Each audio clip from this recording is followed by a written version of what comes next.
ایک زمانہ تھا جب اناطیہ ٹاکراتے وہ نہ صرف قبائل لڑ رہی تھے، نہ صرف بہادر قبیلہ کے سردار، رقیب سلطنتیں ایک دوسرے کے خلاف لڑ رہی تھی۔ اس وقت الغازی ابن ایک بہت قبیلہ کے سردار تھے۔ وہ نہ صرف بہادر تھے بلکہ بہت عقل مند بھی تھے۔ کی فوج آ رہی ہے۔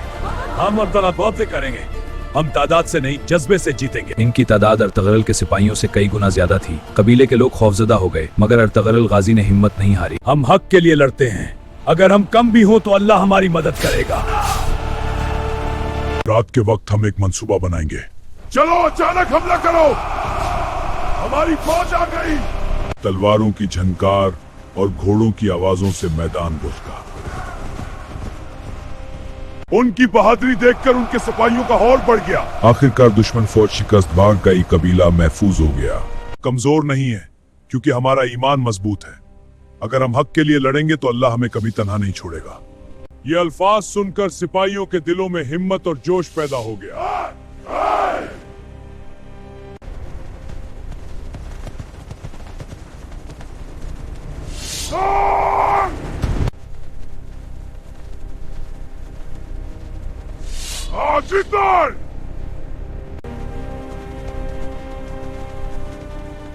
اللہ گار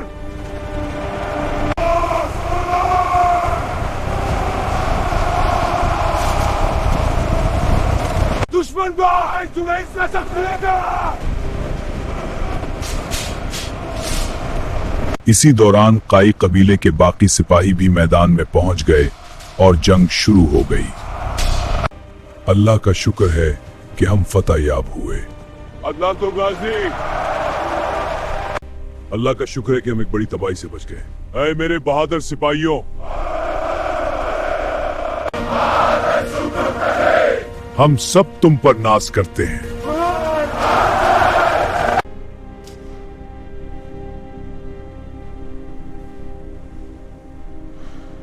مگر جنگ کے اثرات ابھی باقی تھے۔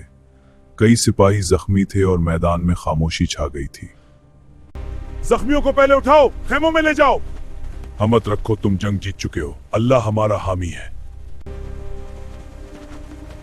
ہمت کرو، اللہ ہمارے ساتھ ہے، ہم فتح حاصل کریں گے۔ تم نے آج قائی قبیلے کی عزت بچائی ہے، اللہ تمہیں اجر دے گا۔ کچھ دن بعد غزوہ تحریک خمر سما سکا تھما، لیکن ارطغرل غازی جانتے تھے کہ خطرہ ابھی مکمل ختم نہیں ہوا۔ انہوں نے اپنے قابل اعتماد ساتھیوں کو بلایا اور ایک مجلس قائم کی۔ ہم نے ایک جنگ جیت لی ہے، مگر دشمن دوبارہ بھی آ سکتا ہے۔ ہمیں اپنے قبیلے کو مزید مضبوط کرنا ہوگا۔ قبیلے کی حفاظت کے لیے فیصلہ کر دیا گیا۔ بہادر نوجوانوں جنگ کے تربیت آس پاس کو اپنی حفاظت میں لے لیا گیا۔ ان کی بہادری اور انصاف کی وجہ سے آس پاس کے لوگ بھی ان کا احترام کرنے لگے۔ بہت سے لوگ اپنے خاندانوں وقت گزرتا گیا اور ارطغرل غازی کا نام پورے علاقے میں پھیل گیا۔ لوگ انہیں ایک انصاف پسند رہنما بھی ماننے لگے۔ اسی بہادری ابو بابل نے ایگو سلطنت کی مبادرت کے جسے تاریخ کے بانی اتارا، جسے تاریخ میں عثمانی سلطنت کہا جاتا ہے۔ یوں اروادی گوا بھی ایک عظیم مثال بن گئی۔